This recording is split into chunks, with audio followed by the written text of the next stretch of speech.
บ่คำมีอันมีอีหยังนะเพิ่นแปะโป้นำปกติเอาลูกเรามาแปะแค่นั้นนะ อ๋อนั่นบ่ก็ได้ยีดอกให้ในบ้านเพิ่นบวกต่อกับชื่อพอเด้อ เดี๋ยวมาพี่พี่ อ้อยก่อนบ่หากระเทียมน้ำใหม่ยัน ข้างแน่บ่ ใส่รถ ใส่ ใส่ รถ รถ นี่ก็ใส่เลยแหละ น้ำหาพ่อเด้อ คือมันหลายคนมันคือกันเด้สิ ถ้าสิคนข่อยก็เว้าเวียงคือกันเด้อ เขาห้องว่าสาย ได้ ยา กันบ่ เหงาเดียวกัน กับไผ เอาไว้ ข่อยบ่ใส่ได้ก่อน นี่ครับ เดี๋ยวบ่บ่หลายแม่ง แบบนั้นแบบนี้เนาะลาวเขาเขียนด้วยตัว เจ้าอะไรอ่ะเนี่ยเขียนลงไปเพื่อลดทีมงานเจ้าเขียนลงไป ครบละ4คน มีรายชื่อได้เลยมันลายชื่อเลย อย่าลืมกดติดตามเพื่อเป็นกำลังใจให้ผมด้วยนะครับทุกคนขอบคุณมากๆครับ ตอนนี้ก็พี่น้องเอ้ยมาฮอดแล้วบ้านมาทำใบเซ็นใบซื้อขายแล้วนั่นเลย แต่คือผู้นี้เขาทีมงาน ไปพี่น้อง นี่แหละเขาใส่เขียนใส่ในกระหาได้คือเนาะโดยระบุไว้เลยระบุว่าบางเทื่อบางทีนี่คือมาซื้อให้ปุ๊บแล้วบางเทื่อบางทีแบบต่อไปไปหลักขายมันยังอย่างนั้นมีปัญหาต่อมาตามมาบ่มันเคยมีนะพ่อ มันเคยมีต้องละเอียดไว้ก่อนไหม มันบ่ได้เกิดหรอกแต่ว่าเพื่อไว้เพราะว่ามันมีมาหลายแล้วหลายในการแบบนี้เพื่อนกับเฮ็ดให้แล้วก็คลายแบบนี้นะ เขาแม่บ้างเขา ข้าพเจ้าเขา แล้วหน้าตา เจ้าของดินเนาะ เป็นชื่อของเขาแบบแต่วงเล็บไทยของเขาเนี่ยมันไม่มอง เดี๋ยวเป็น มันบ่มีนะบ่เคยบ่เท่านั้นนี่ขึ้นมาจากเมืองเวลาก่อนมันบ่มี มีแต่ใบสื่อขาย มีแต่ใบยั่งยืนการซื้อขา ไป ย ซื้อขายกับไม้เหตุใช้ ห้องไม้อันใส่เนาะ แม่ เอาใส่นะ เอาก็ซื้อมาหลายตนอยู่เด้ แม่น นับบ่คู่เลยซื้อดิน เจ้าเคยใช้ โดย เรียบร้อยบ่แล้วบ่ กำลัง กำลัง กำลังจดกำลังเต็ม กำลังเต็มอยู่ ฮ้อนเนาะ เอาเสียกล้องออกไป กำลังเป็น เฮ็ดใต้นี่ นี่เรามีพาขี่ยังมีพาไป เนาะน้ำหลับ ทำให้มีพา ใส่ได้ไหมพาย ฮะ ใส่ก็ยังไม่จะเย็นเนาะ จุกเก่งอย่างนี้จุกก็อยู่ใช้เงินมัดนี่นี่เนาะ เดี๋ยว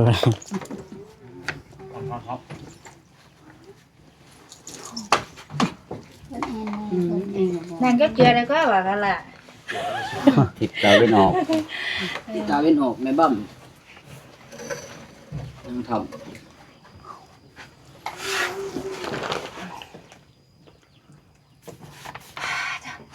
หอนมาเอากระเจ็บว่ะ กูหันที่บริหารไปไหนที่กูกินข้าวแล้วเนาะ บอกมันคือเนี่ยเนาะมีมันเอา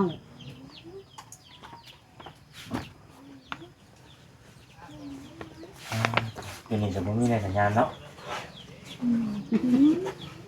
ทิศตะวันตก เอ็นแม่แล้ว ตอนตกเท่าล้นนั่งรับมาแล้วแต่นั่งรับตัวแม่เอาโผออกซื้อแผ่นวาดเลย สะพานตาบ่ยับ ฮะ สะพาน เนี่ยขอตก ไปนั่งเรือวัด อ่า เขาก็นะไปอยากเข้าก็เอามานั่งน้ำกันจะไม่เห็นจิลี่ไปอยากเข้าน้ำกันวะเอาทำไมใช่ตัวกระด้างเนาะเอามาหนีจากเดือนนึงวัดบางอย่าง เกิด เบิด นี่บ่นี่บ่ โมเบิดได้ข้าไม่คือไม่เบิดจะบุญเบิดช่วงนั่นเลยฮะคิดหน้านี่สีนางเที่ยวนี่คุณ พร้อมเลยบ่พร้อมเลยบ่มาทันพูดอยู่ในบ้านเนาะ ทันอยู่เนาะ สมอง โอ้ท่านแล้ว กลัวมาทันแล้วเหรอวะแล้วก็พี่ยับออกมาถือเจ้าว่าคำสั่ง ดูดีอยู่ในว่าใช่ว่าคำลาเอฟซีหาบ่เห็นไม่เป็นจะขึ้นตัว แม่ ยังดีกว่าที่เอาเถอะโอเค โอเคไม่ใช่กระดึกกระดึก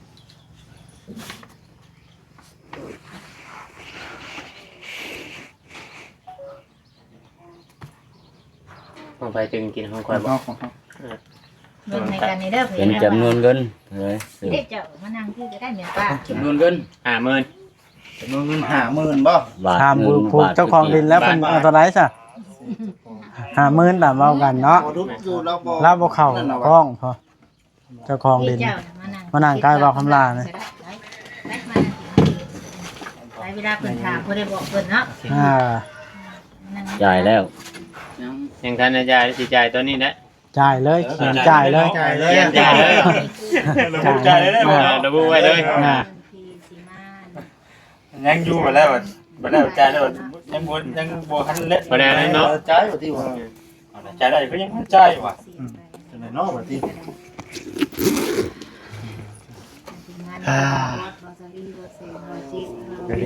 มาดี ไปเด้อตามกำลัง กำลังเด้อ พี่ดอกเมียเมื่อให้เมียพิษเป็นยัง ปิดจ้าปิดเมีย แค่เมียหลีเนาะ แทงเมียนี่เจ้าเอาเมื่อยมีปิดใช่แล้วมันยังมีลูกเด้นพระเจ้าบ่ได้ปิดให้ลูกนะถ้ามามีลูกก็ได้ปิดให้ลูกอีกไงนะ ไปให้เนาะ ติดเนาะ เออ กินโฟกตาเขียว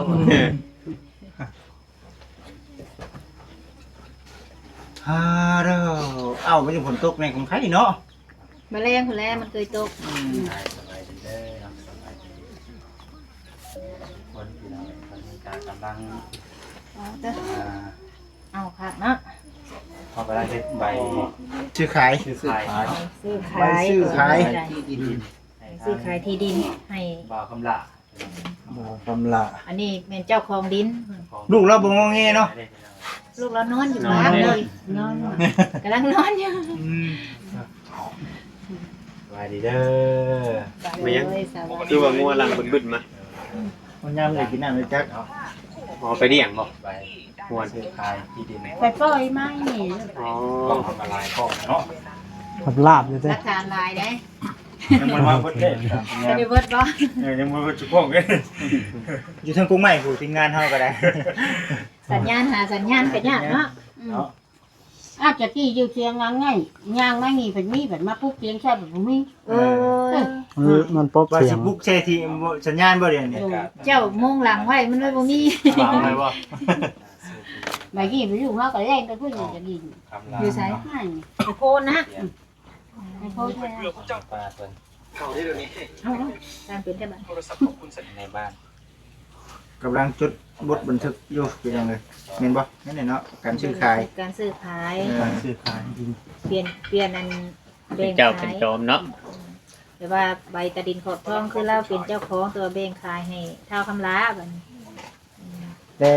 ยังคิดขอบท้องก็ได้อีบ่นี่สมมุติว่าฮอดได้บ่ คันเฮามีเงิน นี่ เฮาแบ่งออก ในเบิด ได้เนาะ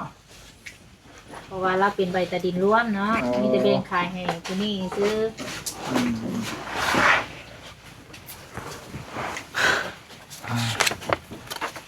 เป็นยังไงเนาะ ครับก่อนครับก่อน เอ้ากลับแล้วบ่ แล้วหรือว่าเดี๋ยวนี้ แก่แล้วบ่ หมดแล้วพอดีแล้วเห็ด โอ้มองให้เพิ่นเฮ็ดโอเคพ่อโอเค โอเคขอบใจหลายๆเด้อก าจำด้วยค่ะปลาไว้หนึ่งแล้วเลย จำได้อ่ะ จำเด้อยู่น้ำปุ้ยได้ เอา ต้องเอากระจำมานำได้ ปกติต้องเอากาจำมาจำแล้ววันนี้ อ๋อ เอาเมื่อไหร่เบจ้ำเลยเอาใบนี่เมื่ออัดแข็งเด้อนี่ใบอันผม คนมาขอบ่ได้ว่ามานี่ว่ามากินข้าวเขานี่เพิ่นซื้อ อ๋อ เพิ่นบ่ได้บอกว่าจ้ะ แล้วมาห่มพระเขาก่อนเด้อเพิ่นมา เออเดี๋ยวฟ้าไปใส่เด้อจันโคเบอร์โทรเพิ่นไว้ในว่าแสนเทื่อไปบ่เห็นเพิ่นอยู่เฮือนบ่ได้จบบ่ได้อัน โบคำว่านั่งกับประเดี๋ยวแล้วก็ให้ทั้งพ่อใหญ่นี่ น้ำข้นเลยเนาะ เดินเมื่อ แต่เมื่อเฮายังสิถ่ายคลิปอยู่นี่อยู่เด้ แม่น แม่น อัดแขนไว้อัน เราเมื่อจ้ำได้ก็ออกมาได้ก็ให้ทั้งใหญ่เพิ่นเบิ่งเนาะ แม่ แล้วตอนนั่นก็ได้ให้มันแล้วก่อนใช่ไหม แล้วตัวนี้ก่อน ให้มันจ้าแล้วก็จังแจ้งให้ต่อไป แล้วก็ เดินมาดิ แม่น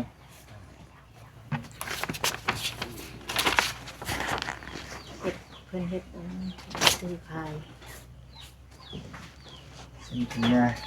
เบรกให้ข่อยแน่บ่าวชาลี เอากล้องมาดิ นี่บ่ เบรกไว้ก่อนดอกเอาใส่หาเจ้านี่ไม่ นายบ้านนาเข็งเมืองอุทุมพรแขวงสวรรณเขต ให้ เออ เจ้าไปนั่ง และต่อหน้าพยาน จังหวะกระเชิด 3 คน ดังมีรายชื่อต่อลบไปนี้1เท่าพูนอายุ40 ปีสัญชาติลาวอาชีพเป็นหน้าปัจจุบันอยู่บ้านนาเข็ง2เท่าล้นอายุ28 ปีสัญชาติลาวอาชีพเป็นหน้าปัจจุบันอยู่บ้านนาเข็ง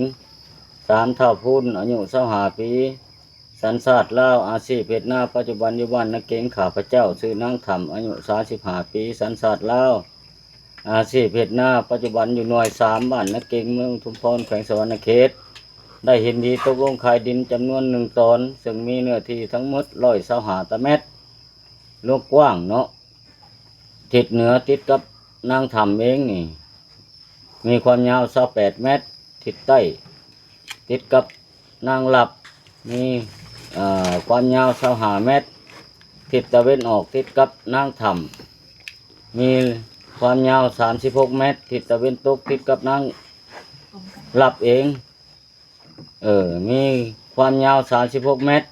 ออกซื้อนางธรรมขายให้แก่เฒ่าคำลาอายุ30 ปีสัญชาติลาวอาชีพเฮ็ดนาปัจจุบันอยู่บ้านนาเก๋งจ่ายแล้วเนาะยังข้างให้ศูนย์และจ่าย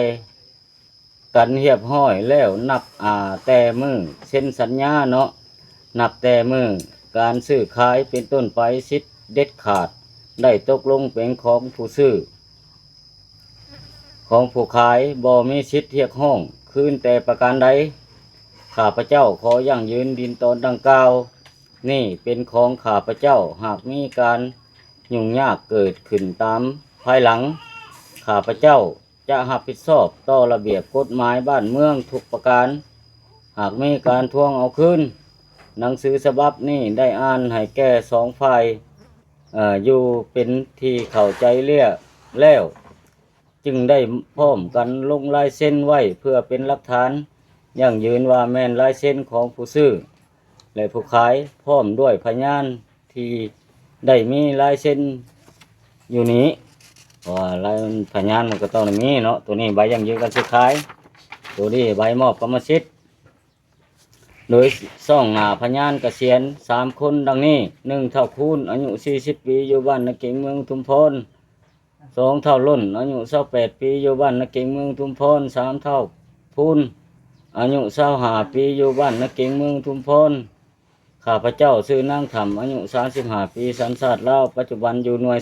3บ้านนาเก๋งเมืองอุทุมพรแขวงสวรรณเขตได้เห็นดีตกลงมอบที่ดินจำนวน1 ตนซึ่งมีเนื้อที่125 ตารางเมตรขอบเขตแดนดินดังลุ่มนี้ทิศเหนือติดกับนางธรรมยาว18 เมตรทิศใต้ติดกับนางหลับยาว25 เมตรทิศตะเวนออกติดกับนางธรรมยาว36 เมตรทิศตะเวนตกติดกับนางหลับเองยาว36 เมตรเนื้อที่ดินดังกล่าวได้มอบให้เป็นกรรมสิทธิ์ให้แก่เฒ่าคำลาอายุ30 ปีอาชีพเป็นหน้าที่อยู่ปัจจุบันอยู่บ้านนาเก๋งเมืองอุทุมพรแขวงสวรรณเขตนับแต่วันที่ได้ลงลายเซ็นนี้เป็นต้นไปดินดังกล่าวนี่แม่นตกเป็นกรรมสิทธิ์ของเฒ่าคำลาเนาะยังบ่ทันได้ใส่เบิดอันนี้ แม่นเพราะว่ายังสิให้ใช้อันชื่อลูกชายเรากับชื่อทีมงานอีกคนหนึง เป็นเจ้าของและคุ้มครองน้ำใช้อย่างเด็ดขาดถ้าหากมีพี่น้องผู้ใดมาทวงเท้าเอาข้าพเจ้าผู้มอบจะขอรับผิดชอบต่อหน้าที่กฎหมายของบ้านเมืองทุกประการฉะนั้นจึงได้เหตุใบมอบกรรมสิทธิ์นี่เพื่อเป็นหลักฐานไปนำเสนอแผนกการที่เกี่ยวข้องคือทรัพย์สินที่ดินเมืองหรือแขวง จึงได้ค้นคว้าพิจารณาตามทางที่ควรด้วยโรเบิร์ตเนาะที่บ้านนักเก่งวันที่1 เดือน 7 2016พระเจ้าจะเอาเขาน้ำบ่ แม่น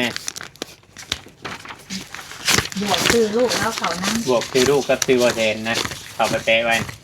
ตามทางผู้ใหญ่ทางข่อยเพิ่นเว้ามาเพิ่นว่าให้ใส่เบิดทุกคนที่ว่าเป็น เพราะว่าชุมเฮานั่นเอาเป็นแบบว่าผู้ยั่งยืนใส่เป็นผู้ยั่งยืน เพิ่นให้มีชื่อเบิด4คนเพิ่นว่ามีบ่แซนเป็นเจ้าบ่บอสค่อยตามที่เพิ่นว่า ทุกคนก็ได้ แม่นตามที่เพิ่นเว้ามาอันนี้ ใช่เฮาก็เขียนได้ก็ได้แต่ว่าทุก แม่ คน น ก็ ให้ ได้ มีเบิดทุกคนเพิ่นว่าในนามเป็นสะพานบุญให้ทางผู้ใหญ่เพิ่นน่ะนะ โดย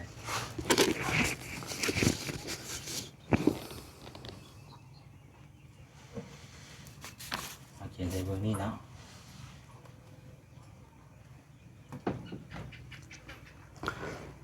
เงินนี่จ่ายเลยเนาะ หรือว่าอีก2 ปีบ่ เจ้าใส่เลยสื่อเจ้า ก่อนบ่ พอนแล้วของดินเพิ่นยิ้มยากเลยเนาะ เอายับเข้าเว้าหยอกเจ้าของดินเพิ่นบ่ยิ้ม เด้อ นี่แหละมีผู้ชื่ออยู่นู่นเลย ตัวด้วย เซ็น ตาม ชื่อกัน เนาะ บ่เนี่ย เออ กินยิ่งดีชมเชยงามอยู่เลย เต็มกล้องเพิ่นอันเนี้ย เอาขออนุญาตเลยดิขออนุญาตเลยดิว่ะเอาซะ เอาสูตรมาพี่เด้อเพราะว่ามันสิเต็มกล้องค่อยก็เส้นนี่เนาะ เส้นวัตถุ เส้นเป็นบ่ค่อยนี่เขียนเป็นได้ชื่อได้ค่อยบ่ใช่เด้ บ่ เมือง เขียนเป็นได้ซื้อแล้ว เดี๋ยวมึงให้ชื่อไปกินช็อกฟอง ดีได้เขียนซื้อแล้ว ค่อยอยากเป็นลูกบ่แซนจะขี่หลัง อัน เรามึงรู้จัก บัดอันลูกเราเลยใช่แล้วให้เพิ่นเขียนให้เนาะ ในบ้านเขียนให้ก็ได้ ลูกเราน่ะบวกทั้งหลังซื้อพอ ปกติเขามีอัน บวกทั้งมีชื่อพ่อก็ได้เนาะ บ่เขามีอันมีอีหยังนะเพิ่นแปะโป้นำปกติเอาลูกเรามาแปะแทนนำนะ อ๋อนั่นบ่ เพราะได้อยู่ดอกให้ในบ้านเพิ่นบวกต่อกับชื่อพ่อเลย มาพี่พี่ ตื่นแล้วบ่เนาะ เดี๋ยวพวก อ้อยก่อนพอหากระเซ็น ใส่ นอน น้ำ ใหม่ สกุ ยั ล น ข้างแน่บ่ ใส่รถ ใส่ ใส่ รถ รถ มีก็ใส่เลย น้ำหาพ่อเด้อ คือมันหลายคนมันคือกันได้สิ แล้วสกุลข่อยก็บ่เวียนคือกันเด้อ เขาห้องว่าซ้าย ด้วยกันบ่ เหงาเดียวกัน กับไผ เอาไว้ ข่อยบ่ใส่ได้ข่อย งาม เดี๋ยวพวกหลายแม่ง แบบนั้นแบบนี้เนาะลาวก็เขียนด้วยตัว เจ้าอะไร นะ เขียนลงไปเพื่อลดทีมงานให้เจ้าเขียนลงไป ครบละ4คน มีรายชื่อหลายเลยมันหลายชื่อเลย ยันว่าทำ ลายเลยของคุณนั่นของคุณนี่ ของใครแน่น่ะ เบิ่ง งานยังไม่ได้มอบเบิร์ดเดย์ เป็นหลอดเป็นก้อน ซื้อดินตัวนี้ ไว้ข้างแน่ดี ได้เลยบ่ จดไว้ได้เนาะโอ้ยเจ๊จดไว้มันลง เอา แน่ กล้อ เนาะ งมานะ เอาไปจ่ายเลยได้ก่อนนี่ จ่ายได้บ่ พาม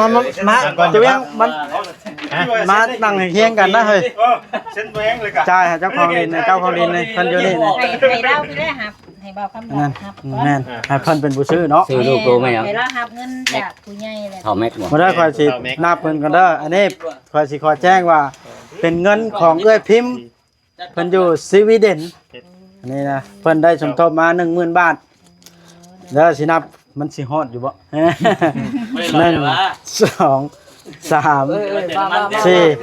5 6 7 8 9 10เท่าครับ 10,000 บาท ต้องเถื่อนับ20,000ได้เนาะ ค่อยสิเอาให้ก่อนเด้อ บ่ให้ทั้งจะบุญถือไว้ก่อน หัดมันเป็นหัว ฮะ แม่ให้มันเต็มเลยนะ ให้สบุญจำหัว หน้ามาพี่ ง่ายก็ได้ มักจะได้ถือเงิน ฮะเพราะบ่แซมทั้งหลาย บ่บอส แต่เจ้าเรื่องเดือนที่นี่เจ้าเคย ค่อย อาบ่เวียงนะ บ่ครบบัดนี้ครับ ครบเจ้า อันนี้เป็นเงิน เดี๋ยวน้ำมันมันบ่รู้จักหรอก 10เป็นเงินของทั้งเอ้ยจูดี้เนาะเอ้ยจูดี้ทางเอ้ยหักเอ้ยแทนทีมงานเฮาเนี่ยอยู่ทางอเมริกาพี่น้องเนาะเพิ่นมาสมทบในการซื้อดินเนาะ เป็นจำนวนเงิน 10,000 บาท โอเค ของข่อยกับของเอ้ยน้อยไอ้งวนจากประเทศออสเตรเลียเนาะที่ว่าเพิ่นมาสมทบ โอ้ผู้ใหญ่หลายท่านอันนี้รอบนี้เนาะ ผู้ทุกคนเนาะ ทางเงิน บ่ซ่านเนาะ ตะบุญเป็น ใช้บาบอย เรายังบ่ได้ไปกดลงมาติกุกไม้บ่นะโอ้ ลงได้บ่จ๊ะ ไปใช้ ไปใช้ อยู่นี่ ไปเอา นั่นรับไปเอาลูกแล้วรับ ลงให้ไปพุ่นก่อน ไปเอา จะหน่อยลูกกิ้งลงเฮือนได้ อะไรก็โตเฮือน เห็น เนี่ย เห็นบ่มีแนวขังอยู่เนาะ ได้เงินก็บ่นั่นได้นี่ ไปหน่อยเนาะจำนวนเงิน 20,000 บาทเนาะเป็นของทางแม่เพชรพี่น้องเนาะ บ่คำบางกล้องบ่เสียงบ่คำ 20,000 บาทเด้อนะพี่น้อยของทางแม่เพชรเนาะให้สมทบรวมๆกันเนาะ3บ่ รวมเป็นเท่าไหร่เป็น5 เป็น50,000 ครบ พี่ แล้ว พี่มามลุงพี่ไหม 20,000พี่น้อย มาไหม ครบเงินซื้อดินให้ทาง กินยัง บักคำลาเนาะ หน่วยเดียวกันมาจาก 20,000 บาท มาเซ็นลูกปอก พยานเนาะ รวมทางผู้ใหญ่ใจดี4ท่าน โดย สมทบสิการผู้ดี ได้เซ็นพยานฝ่ายขาย เป็นสภาพ ไผชื่อไผขายเนาะ ยินดีแล้วก็ดีใจ ไผชื่อ3คนไผขาย3คน ใส่ปลาไหลเอ้ย ลงลายเซ็นในบ้าน บ่ได้เด้เนาะ ให้เจ้าหักก่อนเด้อเป็นเงินทางผู้ใหญ่ บาทเนาะบักคำลาจับเงินแล้ว หน้ามาดูบ่คำดา เอาวันนี้ ที่กล้องแนมกล้อง แต่ นี่ ซื้อไปจ่ายได้เงิน อยากจะให้พ่อแล้วยัวเอาบาท ย้อนเอากันก็ได้ไป กำลัง นี่เด้อพี่น้องเลยบาทนะ ใช้เงินบ่เอา ต่ ไว้ อ บ่ อีกบ่วันนี้พี่ยังไม่ค่อย เอา มีคนหน่อยให้ก็เลยเบรก เพิ่นเบรกเขาหนึ่งเนาะ ให้ทั้งเจ้าของที่ดินเพิ่นนับเงินมึงดู นะยัง นับเงินมึงดูบาทนี่แล้วจังมาจ้ำกันดอกอันน่ะ ให้จังจำน้ำดังเนาะ โอ้ระดับชั้นเลย โอ้เราเมื่อย นับ ตา เป็น แด เนาะ ด นับเป็นเนาะ ยืดใจอ่ะ แต่เขาเป็นบัตรเทศเมาเลท เสาเฮือน นับเป็นใบเด้บ่นับบ่เป็นใบ นับได้เจ้าน้อยอันวิทย์นี่ครบบ่ครบกลางบนแม่นบ่ครบ แม่นต้องนับเลย นับรถ แหน่หมดแล้ว ก็ได้นับเบิ่งก่อนเด้อ ทำตัวกรองเลย ครบอยู่ได้เนาะ แม่น ที่ตอนเบาแสนจับเงินจำหยังแล้วสลอดสอดแกะนี้ ยัดรถผมนี่เนาะ แอนตอนชุดมุนอยู่ห้วย 2-3,000ก็มีได้เนาะ มีโอกาสจับปอดน้องฟองเด้อเดี๋ยวก็น้องไปเอาแล้ว ทุกปอกก็สิ ขอจักใบ เปิดเบิ่งคักเด้อเทื่อมีใบร้อยแอบแฝงอ่ะเงินจ่ายกันแล้วบาทนี้เนาะเหลือ เดี๋ยวเติมพลังให้ การนาย เหลือแต่จำกาในบ้านบาทนี้เนาะ เพิ่นยังไปเอาตาอยู่ให้ไปเอา เดี๋ยวลูกชายเป็น ยังไปเอา ซื้อขายมันต้องมีชื่อลายเซ็นแล้วก็แปะโป๊ะ เพราะว่าเอาต้องแปะโปะใส่แต่ละคน บ่อ่านบ่คล่องปานใด มื่นกันมีแต่ว่าให้ทั้งทีมงานถือมือแล้วก็อัดแข็งเนาะ พอดีเนาะ นี่เลยเนาะ เนาะบัตรเรายังบัตรยามเพิ่นให้ก็พอแล้วเนาะบัตรยามเพิ่นฮู้ก็คือว่านั่นอยู่ บ่เป็นตื่นนอนใหม่เนาะลังเลย มันนั่นแหละ เด็กน้อยขาด ที่พึ่งนี่ก็เยอะเป็นน้ำพ คร อบ บ่คือบ่พอจักใบครบ เนียมคน นั่นเราบ่ครบถามเบาแสนเด้อใกล้ ต้องถามว่าแซนบ่ได้นะบ่ว่าแซน ย่านไปเจ้าขอถงเนาะ แม่นค่าธรรมเนียมเนี่ยคนเคิง ตำเนียมแบบคนเครื่องกับ2,500 ได้บ่เช็ดค่าธรรมเนียม อะไรเนียมบ่มีได้มันบ่แซ่ ๆน้ำบ่บอดบ่แม่นน้ำบ่บอดบ่ บ่แซ่บ่มีเด้อ บ่มีได้น้ำข่อย เอ้า อ้าว อ้าวบ่ได้เว้า ไปรับผิดชอบค่าธรรมเนียมซะยังบ่มีไผ บ่ได้นั่นบ่บ่ได้มีบ่ น้ำข่อยกับบ่มีน้ำข่อย เอ้า อ้าวบ่ได้คุ เอา ย แล้ว กันบ่ บาท หน่ นี่ อยเช็ดนิดเว้าแต่ดีนะนี่ก็ได้เว้าอยู่โอ้ยตาย เมื่อวานนี่ก็ได้ยินอยู่ที่ ได้ยินแว่วๆอยู่ ว่าอยากให้ห เมื่อวานนี่ก็ได้ยินอ มู่ ยู่ ออกน้ำเนาะ นักแล้วบ่ได้แล้วนักแล้วบาดนักแล้ว โอ้ยตาย เนาะ อะไรเด้บัดนี้เนาะ เราเครียดว่าเงินนับเงินบ่พอนะกี่เนาะเออ ไว้เดี๋ยว สำหรับเฉลยมาแล้วนะ บ่มีไง ฮะ บ่มี บ่มีบ่นี่ อันนี้บ่เด่นนี่ ค่อยลงก็ได้ บ่เด่นบ่คือว่าหยังบ่เด่นบ่คือว่าหยัง ไปได้จ้ะลงทางไหน บ่ ให้ มี มัน นี่บ่นี่ บ่มีไง ค่อยลงก็ได้ซะเด้อจุจะอยู่ก่อนซะ ว่าวันไหนเดี๋ยวนี้มาแซน ฮะ ว่าแนวไหนเดี๋ยวนี้ เดี๋ยวก่อนไปนึง มันถือ เราคิวยาสูบ ปิดกันปิดกัน ไปสิเมาก่อนเลยไปยังออกไป บ่จังบ่ว่านะบ่ยาสูบ เมาก็จะชู มันแค่นแค่ ถ้าเพิ่นไปจุดจัง เฮ้ยมีอยู่แสดงว่ามีอยู่นะแบบ ที่ไหนบ้างก่อนเลยเอานั่นก่อน ฮะ เบรกก่อน เบรกก่อนแล้วอ่ะตั้งจิตติ มีอยู่บ่อันนี้ค่าธรรมเนียมนี่นะได้ดี คือเฮ็ดจิเลยอยู่ติ คือชึ่งฉากนี้ แค่ได้กิน แค่นั้นแค่จะสูบบ่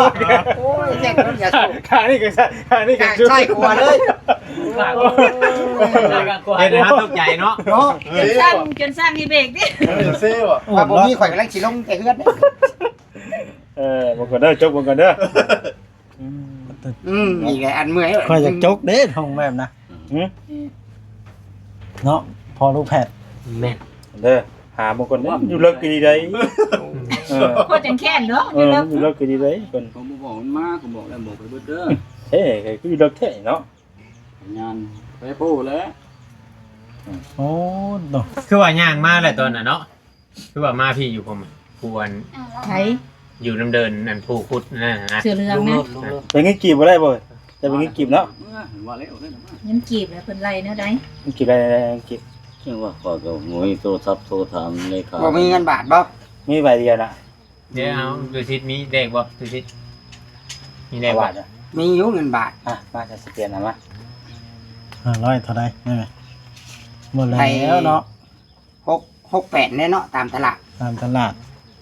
680,000 ต้องแลกเอา1,500 พออยู่จังไง ชื่อบ่ใจาย ใบ500บ่ง่ายๆจ้ะใบ บ่ 500 มีบาท100นะมันจะใบพัน เอาตัว500นะก็จะเป็นเงินกีบ แม่น500จะเป็นเงินกีบเพราะว่า2,500เป็นบ่แม่น กะเงินกีบกะ500กับ340,000 2,500มี2,500ค่าธรรมเนียมเพิ่น แม่น ให้มีก่อน บ่มีใบ500 ใหญ่ใจเย็นเจ้ากับทนจังมาตัวนี้ เจ้าก็เอานำเรามา 3,000แล้วก็ทอนเงินกีบให้เรา เจ้าก็ง่ายๆแต่ที่จะไป เปลี่ยนไปแล้ว ยิ่งยุบไปเดียว เจ้านะเรามีใบหนึงแล้วว่า เด้เปลี่ยนเอาเงินกีบ มี 500 ใบ ไป หนึ่ ให้ ง ลาวานี่นะ เปลี่ยนเอาไป500เนาะ ไป500เจ้าให้ข่อย อยู่ เจ้าให้ข่อยใช้น้ำมันได้เช่านี่ แม่นแน่เนาะก็ก็ให้เจ้าชองใบเมื่อวาน เพราะเจ้าจังแนมข่อยเนี่ยกันมีข่อยสินำข่อยก็แท้แล้วแหละ ให้ เรา ชอง ไม่เอารถมา อยู่ไส เดี๋ยวมาเที่ยงละ บอกลูกมึงมาพร้อมเด้อ ปั้มงง ตัวใจเงินใจเพิ่น พี่น้องเนาะ น้ำมันแพงก็มีอยู่ หาไปหามาบัดพ่อซ้ำพ่อ พ่อใช่ป่ะ คือว่า พ่อได้แต่3,000คือเก่า เนาะ พอในไหนจะว่าเสียเจ้า คนละ2,500แล้วบ่เซ็น เอาเพิ่นก็ทอนมาเลย เราบ่มี บ่เซ็นเจ้าเอาใบอันใบกีบนั่น เงินกีบให้แล้ว เอาซะให้เรา3แสนสี่ แล้ว340,000 เนี่ยมันจังได้ แม่เจ้าให้เรา 2,000นะว่าเดี๋ยวนี้ ให้2,000มาแล้วกีบไทยอีกว่านี่ คือว่า 3 แสนสี่ หากระดาษ40,000 2,000ได้นี่ ฮะ 2,000นั่นไอ้กัน พี่น้องก็ถือว่าเรียบร้อย ให้ผู้นี้เอาให้ว่าแสน1,000แล้วบ่เซ็นที่ทอน บ้าน กีบ มา ให้ เพิ่นจ้ำกัน 3,000 ให้ทางบ่แซนเพิ่นอันนั้นกันบาท บ่เซ็น แม่ คือได้คลิปนี้จบซ้ำนี้แหละ จบกิน เด้อ บ่ค่อย ดำเอาอ่ะ ค่อยเข้าเอาไม้ค่อยก่อนมันหน้าตาได้ขออนุญาตเด้อแพ้โป้มันแล้วจับกล้องขอจี้ใช่พ่อแพทย์ เด้อพี่น้องแค่นั้น โอ้ควาข้างในมันค่อยนะ พวกหัวคือกันนั่นแหละ ครบเนาะ นี่ หัวปินหัวต้องลุกเจ้าเนาะ ทางนายเพิ่น โอ้ย บ่บ่ก็เป็นห่วงลุง คือ เป็ ห น มู่ ยัง ซ้ำสองค่อยนะ ย่ำลายแท้บ่บดนี่เป็นตัว เจ้ามาสอบโอ้ ครบเนาะ เอาดิ แล้วครบแล้ว โอเคบาทนะ